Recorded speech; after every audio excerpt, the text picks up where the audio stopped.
สบายดีท่านผู้ชมที่เคารพทุกท่านเอาล่ะท่านผู้ชมมื้อนี้ข้าพเจ้าขออนุญาตแลกเปลี่ยนนำบรรดาท่านอีกเทื่อหนึ่งเกี่ยวกับปัญหาความขัดแย้งด้านพรมแดนระหว่างไทยกับกัมพูชาให้บรรดาท่านผู้ชมได้รับชมรับฟังนำกันหรือว่ามาแลกเปลี่ยนนำกันในวิดีโอนี้ความจริงแล้วความขัดแย้งหรือว่าความบ่ลงรอยกันด้านพรมแดนนั้นมันบ่มีแต่เฉพาะประเทศไทยกับประเทศกัมพูชาเท่านั้นท่านผู้ชมแต่มันมีทั้งไทยกับพม่าไทยกับมาเลเซียและก็ไทยกับประเทศลาวของพวกเรา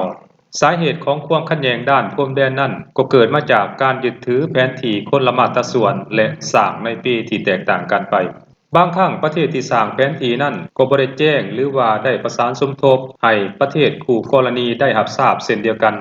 ฉะนั้นจึงเฮ็ดให้ประเทศคู่กรณีนั้นบ่ยอมรับเกี่ยวกับแผนที่มาตราส่วนดังกล่าวด้านหนึ่งความขัดแย้งด้านพรมแดนนั้นมันก็แม่นผลผลิตของชาตินักล่าอาณานิคมตะเวนตกที่ห่างแห้วไว้ให้บรรดาประเทศที่พวกเขาได้เข้าไปหุกหานและยึดครองในเมื่อก่อนนั้นทั้งนี้ก็เพื่อให้เกิดข้อพิดเถียงหรือว่าเกิดความบ่ถูกต้องปรองดองกันและเฮ็ดให้พวกเขาเจ้านั้นมีเหตุผลและมีความสะดวกสบายในการแทรกแซงประเทศเหล่านี้คืนใหม่สุดท้ายพวกเขาก็จะใช้เรื่องความขัดแย้งนี้เข้ามาแทรกแซงบ่ว่าจะเป็นการออกหน้าออกตาสนับสนุนการเจรจาหรือยุแย่ให้เกิดสงครามระหว่างกันเป็นต้นสำหรับความขัดแย้งระหว่างไทยกับกัมพูชานั้นก็เกิดขึ้นมาจากการยึดถือแผนที่คนละมาตราส่วนซึ่งกัมพูชานั้นแม่นยึดถือแผนที่มาตราส่วน1/200,000ที่ฝรั่งและสยามเป็นคนปักปันเขตแดนใน100 ปีที่ผ่านมาแล้วถ้าอิงตามแผนที่มาตราส่วน1/200,000นี้บรรดากลุ่มปราสาทต่างๆบ่ว่าจะเป็นปราสาทตาเมืองทมปราสาทตาคุ้วยปราสาทพระวิหารผู้มะเขือซ่องอันมาและจะงอยหน้าผาบริเวณนั้นก็ล้วนแล้วแต่อยู่ในฝั่งกัมพูชาทั้งหมดแต่ประเทศไทยกลับมาแต้มแผนที่มาตราส่วน1/50,000ขึ้นใหม่ในช่วงสงครามอินโดจีนและช่วงนั้นกัมพูชาก็ยังอ่อนแออยู่โดยประเทศไทยได้ขีดแผนที่กวมเอาบริเวณที่ได้กล่าวมาข้างต้นแล้วนั้นแล้วกล่าวหาให้ประเทศกัมพูชาว่ากัมพูชานั้นล่วงล้ำเขตน้ำแดนดินของตนดังนั้นจึงต้องบุกยึดเอาดินแดนดังกล่าวนั้นคืนสิ่งนี้คือความเป็นจริงที่มันเกิดขึ้นแต่สังคมไทยและคนไทยบางกลุ่มบ่ยอมรับความเป็นจริงและก็บ่ยอมเสียเปรียบแล้วดื้อดันที่จะเอาเขตแดนดังกล่าวมาเป็นของตนเองให้ได้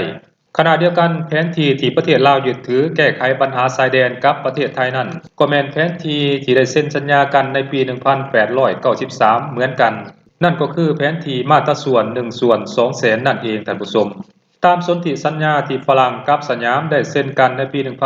1893นั้นไทยมีสิทธิ์ห่างออกมาจากฝั่งแม่น้ำคองเพียง25เมตรเท่านั้นส่วนที่เหลือบรรดาเกาะดอนต่างๆล้วนแล้วแต่ตกเป็นกรรมสิทธิ์ของลาวทั้งสิ้นเพราะฉะนั้นจึงเฮ็ดให้ปัญหาการปักปันเขตแดนระหว่างลาวกับไทยนั้นเวลานี้จริงบ่ไปบ่มาท่านผู้ชมเพราะว่าไทยเองนั้นก็ต้องการได้เปรียบประเทศเพื่อนบ้านอื่นๆอยู่เสมอแต่ถ้าอิงใส่แผนที่มาตราส่วน1/200,000แล้วจะบ่เป็นไปตามที่ไทยต้องการเพราะฉะนั้นไทยจึงได้กำหนดหรือว่าหาวิธีการปักปันเขตแดนกับประเทศลาวด้วยวิธีใหม่สำหรับเส้นแบ่งเขตแดนที่พวกเขาเห็นใน Google Map นั้นโดยบอกว่ากำหนดเขตแดนระหว่างลาวกับไทยนั้นแม่นใช้ห้องนำเลิกเป็นเส้นแบ่งเขตแดนแทนอันนี้แม่นสากลเป็นผู้กำหนดขึ้นแต่บ่สามารถนำมาใช้หรือว่าใช้กำหนดเขตแดนระหว่างประเทศลาวกับประเทศไทยได้เงื่อนไขนี้ใช้บ่ได้กับ2ประเทศอย่างแน่นอนตัวที่ใช้ได้ก็คือกลับไปยึดถือแผนที่มาตราส่วน1/200,000ที่ได้กำหนดขึ้นหรือว่าได้เซ็นกันไว้ในปี1893นั่นเป็นหลักเพราะฉะนั้นมาฮอดเวลานี้จึงบ่เห็นความคืบหน้าของการปักหลักหมายชายแดนระหว่างลาวกับไทยท่านผู้ชมสบายดี